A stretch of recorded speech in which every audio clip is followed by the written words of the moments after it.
ka qenë edhe një përballje në fakt mes nënkretares demokrate dhe drejtueses politike të qarkut të Fierit të Partisë Socialiste zonjës Belinda Balluku, e cila që në orën 16 ka qenë prezente në SKZ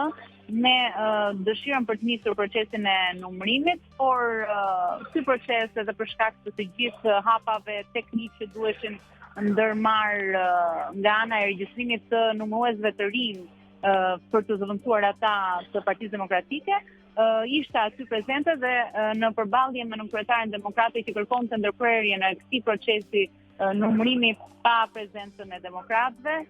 ishte zonja Belinda Balluku ajo që thoshte unë kam qenë në orën 4 që u pres këtu, ndërkohë që ata dëshironin të nisnin procesin në orën 18 dhe me sa duket besoj edhe për 30 minuta të tjera nuk do të ketë prezencë të vëzhguesve apo të numëruesve të Partisë Demokratike apo kandidatëve të kësaj force.